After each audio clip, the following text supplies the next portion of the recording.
야담 능소화를 찾아주셔서 감사합니다. 구독, 좋아요, 알림 설정 꼭 눌러주세요. 옛날 한양근교 변두리 작은 초가의 연수라는 어린 소녀가 살았습니다. 연수는 다른 아이들과 달리 책 읽기를 무척 좋아했지요. 얘 연수야, 너무 책만 보지 말고 이따 점심때 아버지 죽 좀 챙겨주고 탕약도 좀 다려주거라. 네, 알겠어요, 어머니. 어머니는 연수에게 아버지를 부탁하고 장터 국밥집으로 일하러 갔습니다. 연수 어머니는 병들어 누워있는 아버지 대신 국밥집에서 일하며 생계를 꾸려갔지요. 콜록콜록. 연수 아버지는 몸이 허약한 데다 지병이 깊어져 기침이 아주 심했습니다. 그러다 보니 그는 혼자서는 대소변도 해결할 수가 없었지요. 어린 연수는 병이 깊은 아버지의 대소변을 받아내고 죽도 끓이고 탕약도 다렸습니다. 그녀는 당연히 해야 할 일이라 생각했고 불평불만 같은 것은 전혀 없었지요. 그리고 본시 심성이 착하고 똑똑한 연수는 책 읽고 쓰기를 무척이나 좋아했습니다. 오늘은 저 돌담 옆에 핀노란 개나리꽃으로 시나 한 편 지어볼까? 어느 날 문득 돌담 아래 한 그루 개나리꽃을 보며 연수는 시를 짓고 싶다는 생각을 했습니다. 돌담 아래 봄바람 타고 핀노란 꽃 하나. 아무도 없는데 저 혼자서 웃고 있네. 바람 불면 흔들려도 자빠지지 않는 저 꽃처럼 나도 울지 않고 노랗게 피어나리. 연수는 자신이 시를 지어놓고 흡족했는지 얼굴엔 미소가 넘쳤지요. 그녀는 오늘도 자신의 시집에 오늘 지은 시를 적었습니다. 그렇게 그녀의 시집에는 벌써 100여 개의 시가 적혀 있었지요. 그러던 어느 날이었습니다. 아버지의 기침이 무척 심해져 연수는 아버지 곁으로 달려갔지요. 아버지 많이 아프셔요? 내가 빨리 죽어야 하는데 나 때문에 다들 고생이 많구나. 그런 말씀 마셔요, 아버지. 아버지 몸은 다시 좋아지실 거예요. 연수는 얼른 달려가 의원을 모셔왔습니다. 그때 마침 연수 어머니도 일 마치고 집으로 돌아왔지요. 연수 어머니 잠시 나 좀 봅시다. 의원은 밖으로 나와 연수 어머니에게 말했습니다. 바깥 어른 병이 더 깊어졌구려. 이대로면 올해를 넘기지 못할 것이요. 의원의 말에 연수 어머니는 깜짝 놀랐습니다. 아니, 그런 방도가 없는 것이요. 방도라 해봐야 병을 치료할 수는 없고 늦추는 방법뿐이요. 그럼 병을 늦춰 주기라도 해주시오. 이 병은 흔치 않은 병이라 약재가 비싸다오. 돈이 많이 들 것이요. 돈이 많이 든다는 말에 연수 어머니는 가슴이 무너지는 것만 같았습니다. 혼자 벌어 겨우 세 식구 입에 풀칠할 정도였지요. 연수 어머니는 남편의 병세 때문에 걱정이 많았습니다. 그는 일하면서도 온통 그 생각뿐이었지요. 연순애 오늘 뭔 일 있어? 왜 이렇게 얼굴빛이 안 좋아? 어제 의원이 다녀갔는데 올해를 넘기지 못할 것이라 하더이다. 저런 병세가 그리 심했단 말이야? 그 의원은 명의라 소문난 의원인데 명의도 별 수 없나 봐. 의원 말로는 병을 늦출 수는 있다 했는데 약재가 비싸다 하더이다. 아이고 저런, 그럼 돈이 문제겠구만. 주모는 안 됐다는 듯 혀를 끌끌 찼습니다. 그리고 그녀는 뭔가 생각난 듯 연수 어머니 손을 잡고 말했지요. 궁에 내가 아는 상공이 하나 있는데 이번에 새로 어린 궁녀 한 명을 뽑는다고 하더라고. 연수는 똑똑하니 아마 내가 말만 잘하면 뽑힐 수도 있을 것이야. 그럼 돈도 나오니 보탬이 되지 않겠어?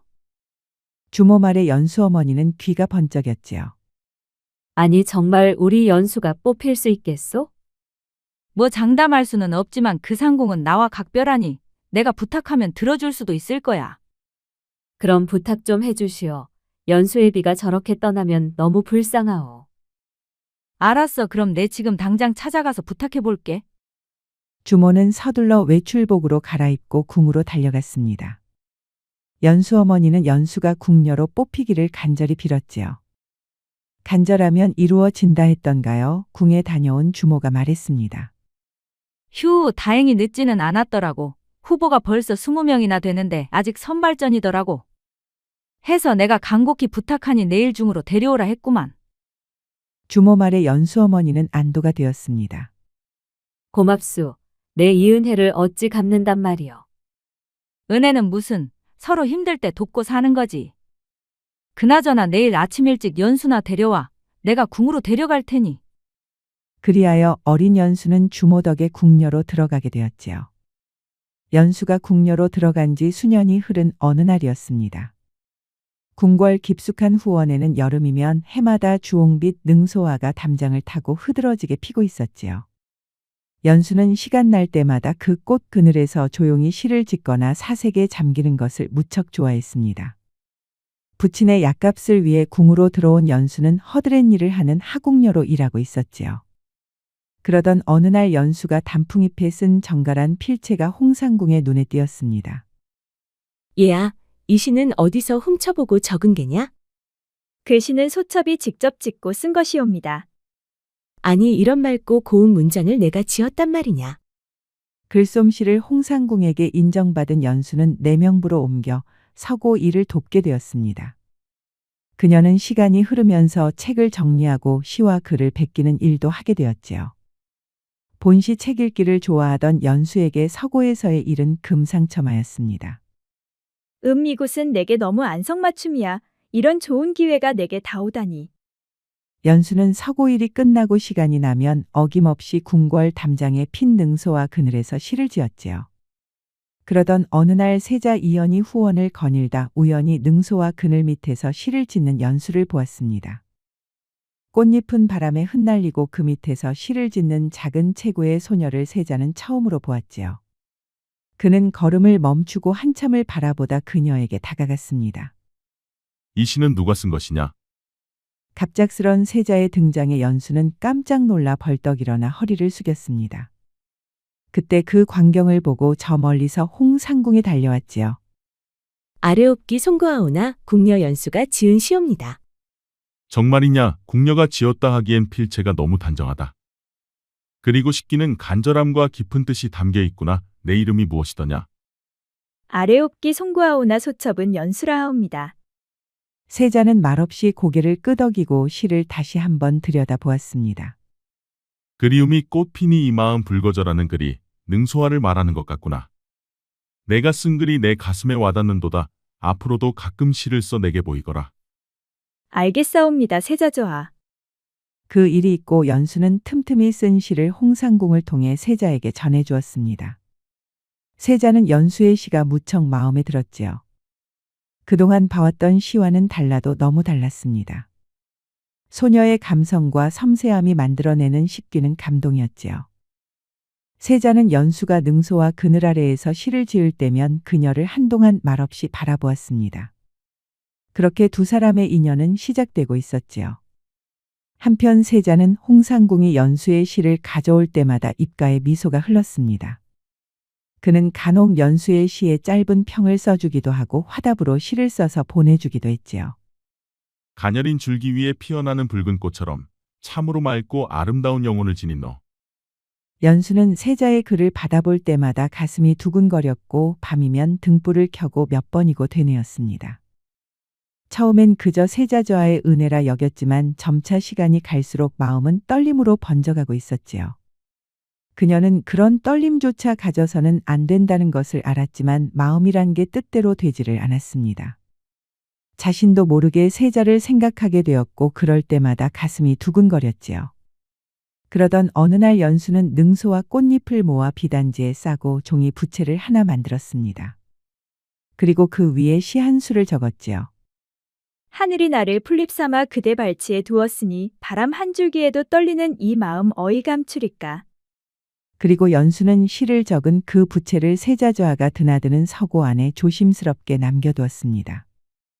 자신의 속마음을 적은 시를 차마 홍상궁에게 부탁할 수가 없었지요. 그러자 다음날 내관 창수가 연수에게 다가와서 귓속말로 속삭였습니다. 세자 저하께서 그 부채를 보고 곧장 웃으셨습니다. 저하의 얼굴에는 화색이 돌았지요. 내관 창수의 말에 연수는 얼굴이 붉어졌습니다. 그리고 세자 얼굴에 화색이 돌았다 하니 안심이 되었지요. 만에 하나 그 시를 보고 불경하다 생각하면 어찌하나 연수는 밤새 걱정했었습니다. 헌데 다행히도 세자저하는 연수의 마음이 담긴 시를 보고 무척 좋아했지요. 그리고 다음날 오후 내관 창수가 연수를 다시 찾아왔습니다. 세자 저하께서 오늘 밤 후원으로 오시라 하셨소. 정말입니까? 저하께서 저를 찾으셨어요. 그렇소. 저하께서는 은밀히 전하라 특별히 제게 부탁하시었소. 그 말에 연수는 가슴이 뛰었습니다.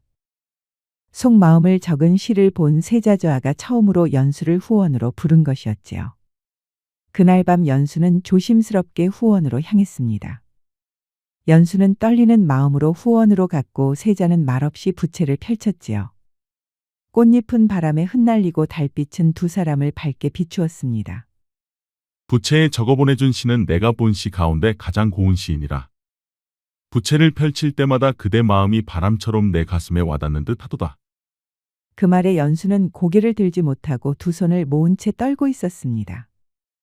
세자저하 과분한 말씀이옵니다. 소첩은 그저 아니다. 내 마음이 내 시에 움직였으니 그 마음이 귀한 게 아니겠느냐. 그날 밤 연수는 세자저하와 단둘이 밤하늘의 별들을 구경했습니다. 그들은 밤이 깊도록 많은 대화를 나누었지요. 내가 만든 부채에 내가 쓴 시는 참으로 특별했다. 앞으로도 내가 만들어주는 부채는 내 영원히 간직하련다. 그 말은 앞으로도 계속 연수가 쓴 시를 부채로 만들어 달라고 들렸지요. 미천한 솜씨를 과찬해 주시니 이 몸 몸둘 바를 모르겠습니다. 저하께서 좋아하시니 소첩 앞으로도 만들어 저하께 전달해 드리겠습니다. 그날 밤 세자와 헤어져 숙소로 돌아온 연수는 잠이 오질 않았습니다. 그녀는 가슴이 터질 듯 쿵쿵대고 있었지요. 어느 순간 자신도 모르게 그녀의 가슴 속에는 세자가 들어와 있었습니다. 그래선 안 된다는 것을 알면서도 그녀는 세자를 연모하기 시작했지요. 며칠 후 연수는 세자에게 드릴 또 하나의 시를 준비하고 있었습니다.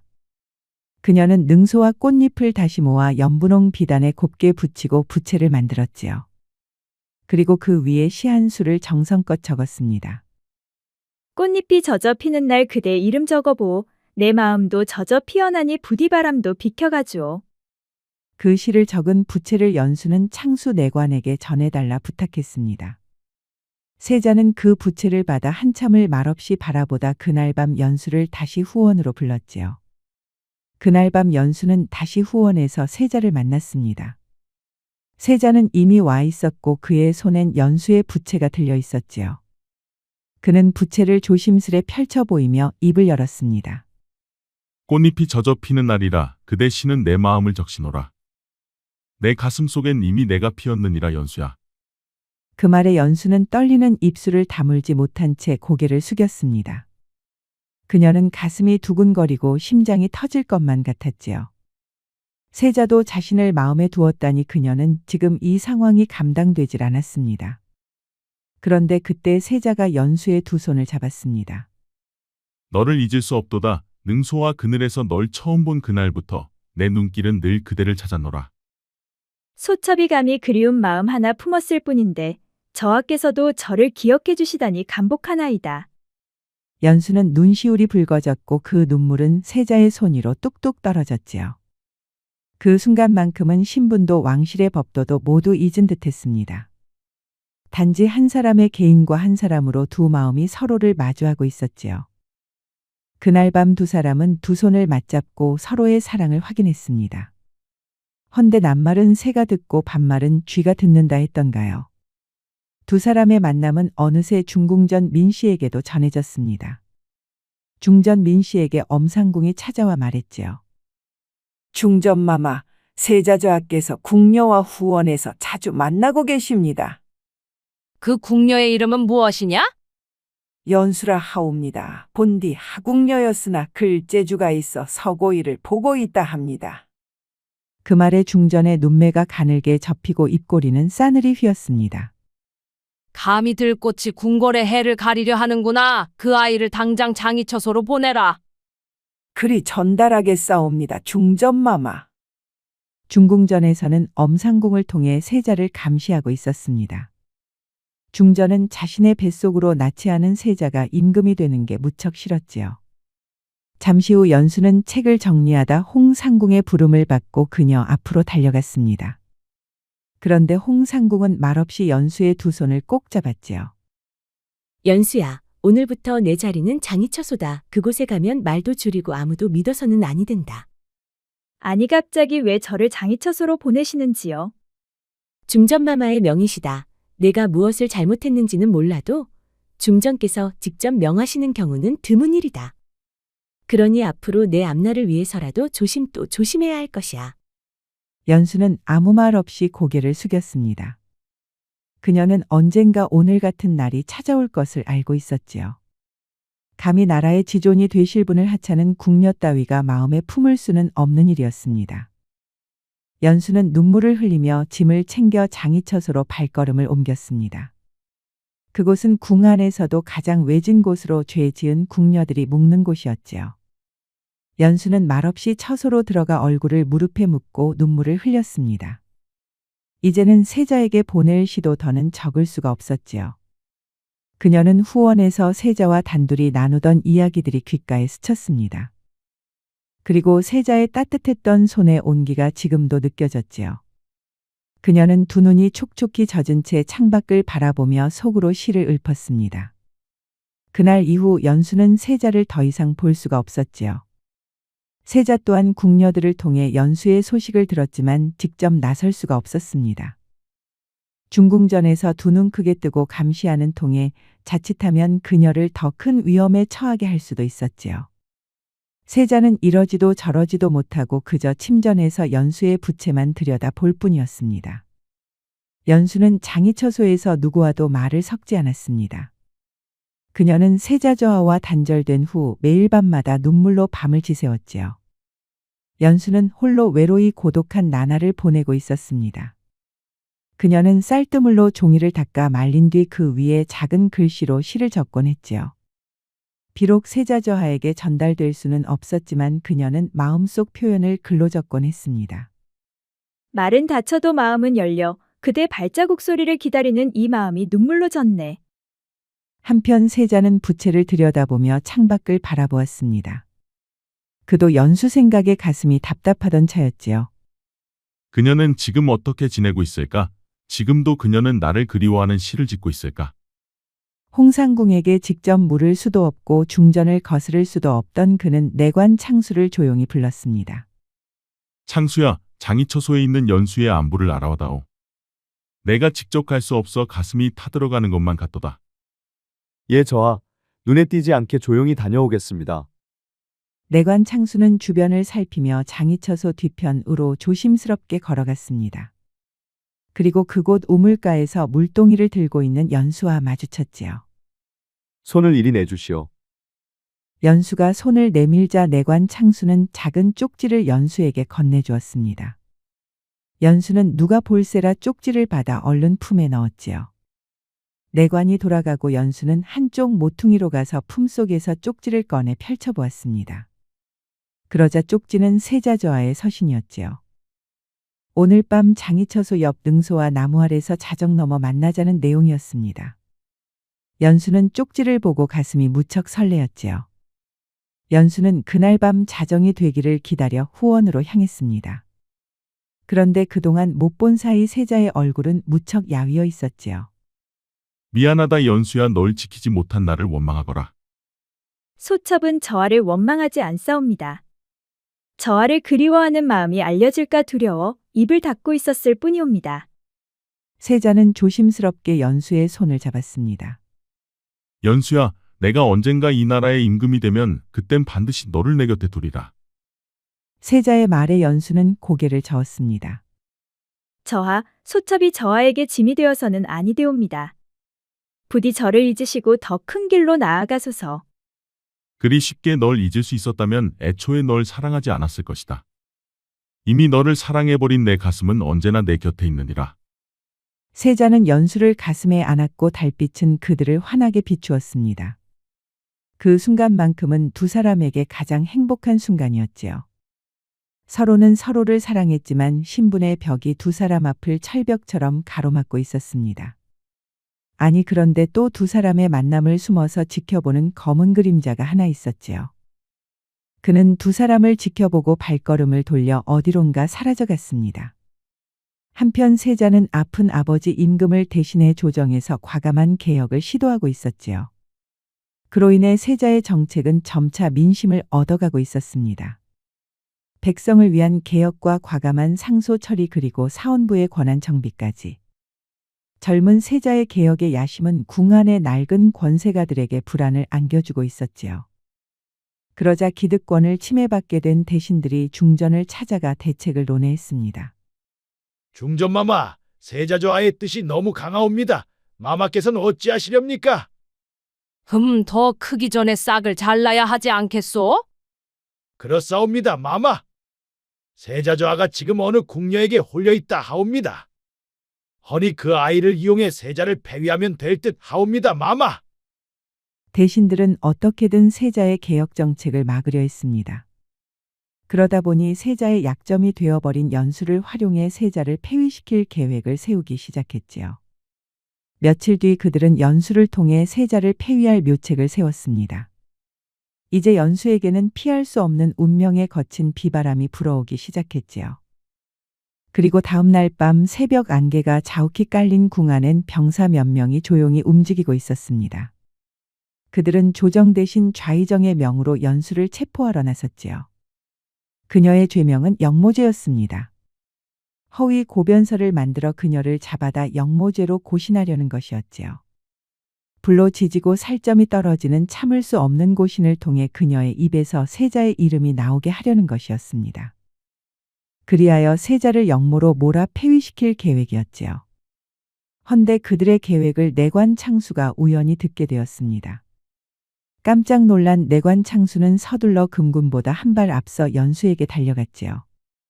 연수야, 지금 당장 궁 밖으로 나가야 한다. 내금이 병사들이 널 잡으러 오고 있어.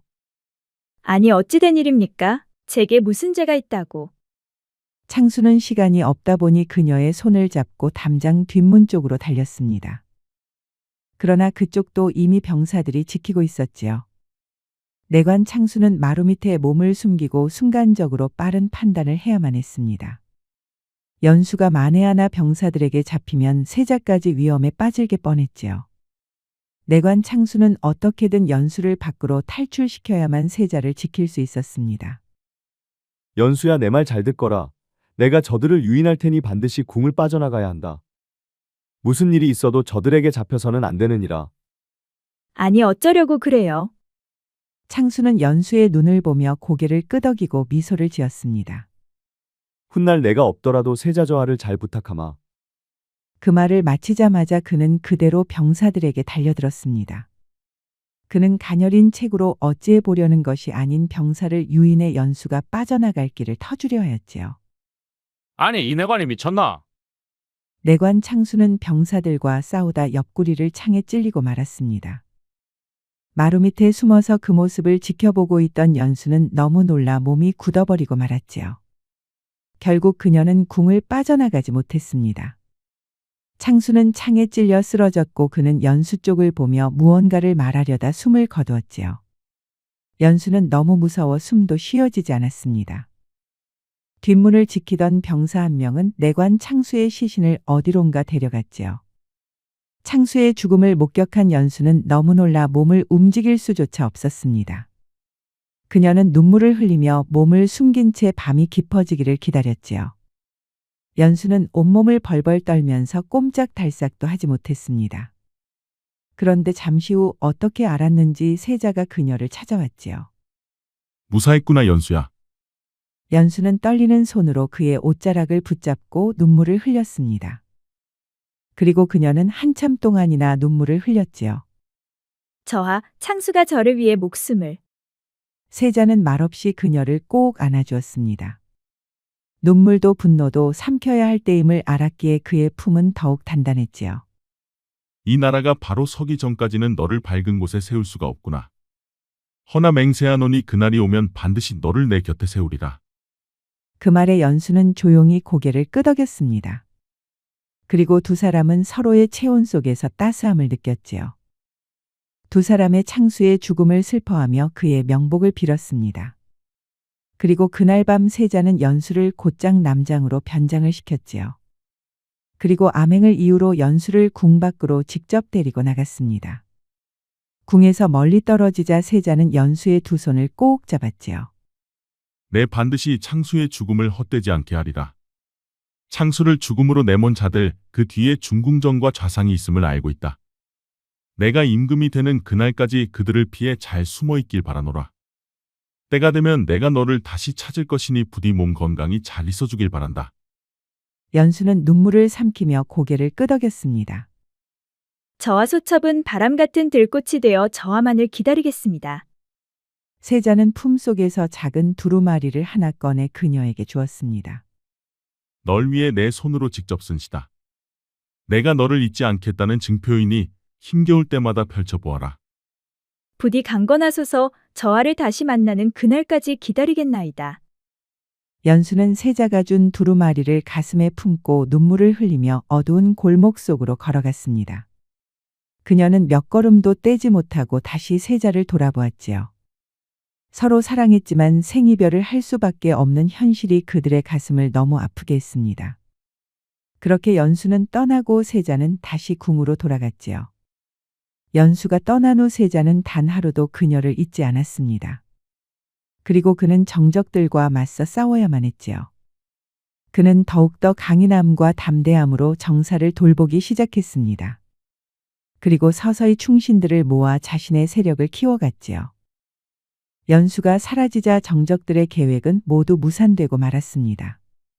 그들은 병사들을 풀어 연수를 본격적으로 찾기 시작했지요. 그리고 어느덧 2해가 흘렀습니다. 병상에 누워있던 임금이 마침내 승하를 했지요. 그로 인해 젊은 세자 이연은 급하게 임금으로 즉위를 했습니다. 그 사이 그는 자신의 세력을 구축해 정적을 견제할 수가 있었지요. 한편 연수는 자신의 이름을 버리고 초연이라는 새 이름으로 작은 마을에 살고 있었습니다. 그녀는 자신을 쫓는 병사들 때문에 집에는 들릴 수도 없었지요. 그녀는 가난한 아이들에게 글을 가르치고 아픈 이들을 돌보았습니다.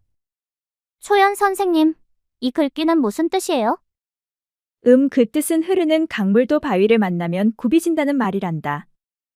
사람의 삶도 그러하니 큰 장애물 앞에서는 유연하게 살아갈 것을 내포하는 의미야. 아, 그렇구나. 할아버지가 소나기는 피해가라 했는데 그 말과 같은 뜻이구나. 그녀는 아이들에게 글을 가르치고 홀로 사는 늙은 할아버지 할머니를 돌보았습니다. 그리고 밤이면 세자가 준 두루마리를 꺼내어 펼쳐보곤 했지요. 한편 새 임금이 된 이연은 왕권을 바로 세우고 궁의 질서를 바로잡았습니다. 모함과 모략이 판치던 조정에서 그는 거짓을 끝까지 밝혀 단호한 처벌을 시작했지요. 그리고 대신들의 비리를 하나둘 밝혀내 깨끗이 못한 자는 강력하게 처벌을 했습니다. 그 바람에 좌상과 그의 세력은 뿌리가 뽑히고 말았지요. 중궁전도 대신들과 야합한 증거가 드러나 누구의 방문도 금지된 채 연금된 상태나 마찬가지였지요.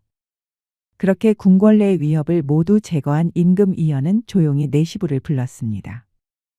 궁녀로 있던 연수를 비밀리에 찾아오거라. 그녀는 억울한 모함으로 죽음의 위기에서 궁을 떠나야만 했느니라. 알겠사옵니다, 주상전하. 내관은 어명을 받들어 연수를 찾기 시작했습니다. 그러다 어느 날 동쪽 바닷가 마을에 글 솜씨 좋은 여인이 있다는 말을 들었지요. 주상전하께서 그녀는 글 솜씨가 천하일품이라 하셨다. 그렇다면 내관은 동쪽 바닷가 마을로 말 타고 달려갔습니다. 그리고 작은 초가마당에서 아이들에게 글을 가르치던 여인을 발견했지요. 혹시 궁녀 연순왕자가 아니오? 그 말에 연수는 깜짝 놀랐습니다. 그녀는 수년 동안 이름을 감추고 초연으로 살아왔기 때문이었지요. 사람 잘못 봤소. 내 이름은 초연이요. 임금께서 승하하시고 지금은 세자저하께서 임금이 되셨습니다. 낭자를 만나거든 이것을 보이라 하셨지요.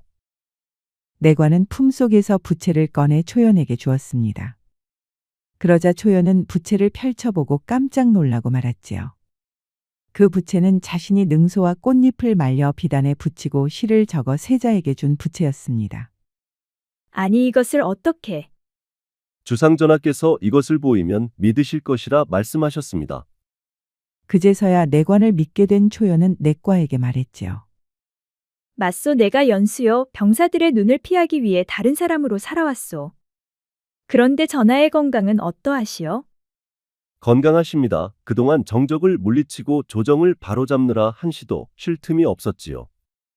이제 궁안은 안전하다 하시며 저를 보내 모셔오라 했습니다.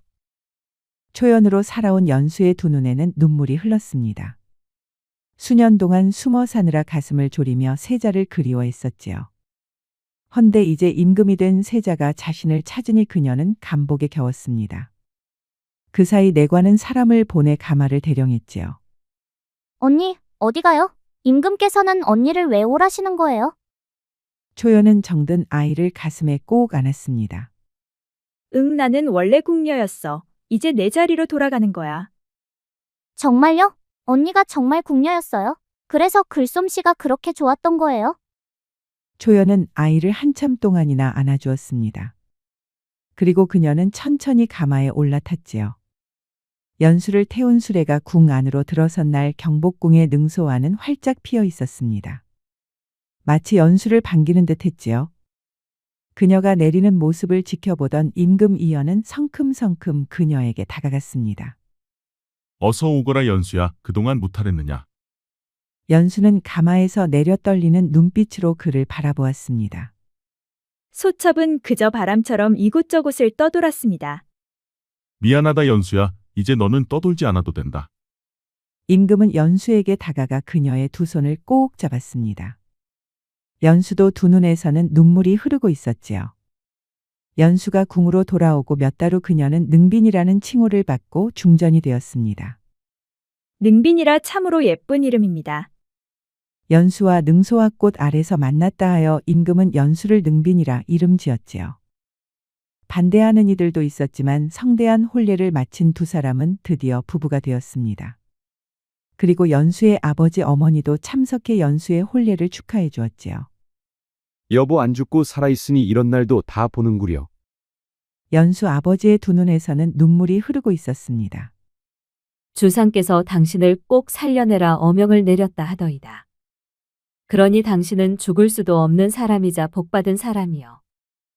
연수가 떠나고 세자는 사람을 보내 연수 아버지의 병을 치료해 주었습니다. 그 바람에 아버지도 건강을 찾을 수가 있었지요. 아이고, 우리 연수가 이 나라 중전이 되다니 이렇게 기쁜 날이 또 있을까? 이게 다 주모 덕분이요. 참으로 고맙소 주모. 연수 어머니는 주모의 두 손을 꼭 잡았습니다.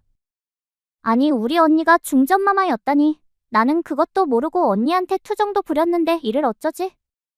중전이 된 연수는 임금을 내조하며 행복하게 살았습니다. 두 사람의 사랑은 모든 이의 모범이 되었지요. 연수 부모님은 양반이 되어 임금이 하사한 대궐 같은 기와집에서 평생을 걱정 없이 살았습니다. 연수 어머니는 주모에게도 많은 재물을 주어 그녀도 이제 일하지 않고도 먹고 살았지요. 그리고 동해안 바닷가 아이는 중궁전의 궁녀가 되었습니다. 그로 인해 그 아이의 가족도 걱정 없이 살게 되었지요. 진실한 자만이 진실을 알아본다는 말이 있습니다. 연수의 순수하고 진심 어린 시심은 결국 세자의 마음을 움직였고 그들은 신분을 초월한 사랑으로 이어졌지요. 진심은 결국 하늘을 감동시킨다는 말처럼 세상의 벽도 결국 넘어설 수 있었습니다. 그리고 성경에는 이런 말도 있습니다. 악인은 그 악함으로 망하고 의인은 그 정직함으로 구원을 얻으리라. 그러니 선한 마음으로 진실되게 살아야 하지 않을까요? 구독과 좋아요, 알림 설정을 꼭 부탁드립니다. 우리 이야기가 재미있으셨나요? 다음 이야기도 재미있는 이야기가 많으니 다음 영상도 재미있게 봐주세요. 그럼 여러분 모두 오늘도 행복하고 즐거운 시간 되세요.